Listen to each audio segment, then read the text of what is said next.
జై శ్రీరామ్. చెప్పను సారీ అండి, లేదు, నో ఛాన్స్. ఇక్కడ దేవుణ్ణి నేను పొగడాల్సిన పని లేదు.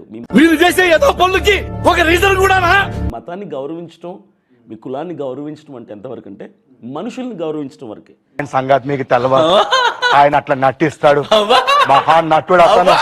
మీ దేవుణ్ణి నేను గౌరవిస్తా, అదేంటంటే మీ విశ్వాసాన్ని గౌరవించినట్టు తప్ప మీ దేవుణ్ణి నేను పొగడాల్సిన పని లేదు. చెప్పవే, నేను వింటాను కదా. ఓ చెప్పే, ఆగిపోయి ఉంటే కొట్టానంటే మొహం ఇత్తడిత్తడైపోద్ది. స్వీట్స్ ఏమన్నా తింటారా? బాగుందా? బాగుంది. తీయగా ఉందా?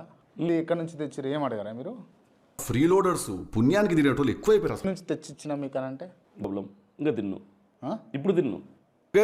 వానాకాలంలో చెరుకు రసం తాగిన ఆ టైప్లో అయింది అది. తెలియదు తిన్నా.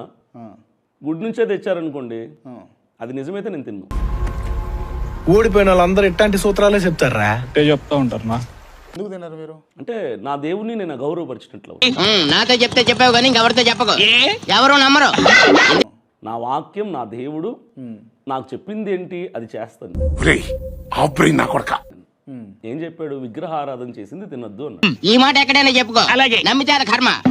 నిజంగా గుడి నుంచే తెచ్చారు ఇది? అబద్ధాలు ఎందుకు చెప్తాను నీకు? సరే పట్టు తీసుకోండి. నమ్మానమ్మా, నమ్మాగా నమ్మకాన్ని ఒమ్ము చేసావు. షాప్ నుంచి తెచ్చింది. నేను మరీ అంత ఎదవలా కనపడుతున్నానా? షాప్ నుంచేనా? షాప్ నుంచి. ఏం మీరంతా మ్యాజిక్లు చేస్తున్నారు?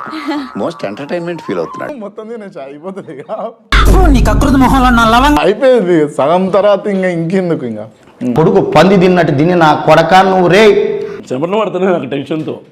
మీరు కన్ఫ్యూజ్ చేస్తారు, మీరు అది బుద్ధికి పెడతారు, అలాగే చెప్పవద్దు. చెప్తున్నాను, చర్చిలో మాకు ప్రసాదం అని మాకు కూడా ఒకటి ఉంటుంది. మీరు వచ్చారంటే మా చర్చికి మేము ఇవ్వమని మీకు. దీని ఒరిజినల్ క్యారెక్టర్ ఇప్పుడు బయటపడ్డది. నాకు తెలియకుండా తినేసా కూడా పాపం కాదు. నా గాడిది గుడ్డేం కాదు, నా దేవుని దగ్గర పెట్టింది అని చెప్పి ఇస్తే మాత్రం నేను చావనని చేస్తా తప్ప తిను. ఏం విషం పెట్టేది? జస్ట్ అరటిపండు. ఈ అరటిపండు మనం ఓం అంటే ఆ డామ్ అంటే ఆపిన తర్వాత కూడా చెప్పినా మళ్ళీ మీరు తిన్నారు. దీని అర్థం ఏంటంటే నేను మిమ్మల్ని నమ్మా, మీరు నాకు వెండిపోటు పొడిచారు. నువ్వు పావులా 10 రూపాయలు చేస్తున్నావు సార్. సార్ సార్ చేసి నువ్వు అవరాక్షన్ చాలు వచ్చాయి. నేనే కదా, ఆయన కూడా వెన్నుపోటు పొడిచాను. మరి I was cornered, I was helpless. ఇది క్లియర్గా వినాయకుడి దగ్గర ప్రసాదం. ఇది తింటే బతుకుతారు, లేకపోతే చచ్చిపోతారు. మరి మీకు ఇచ్చి నేను తిన్ను, నేను చచ్చిపోతా. ఆయనకి ఈ మధ్యన పిచ్చ బాగా ముదిరిపోయినట్టుందన్న. పిచ్చి పీక్స్ లో ఉంది. నువ్వు కనపడవు కానీ పెద్ద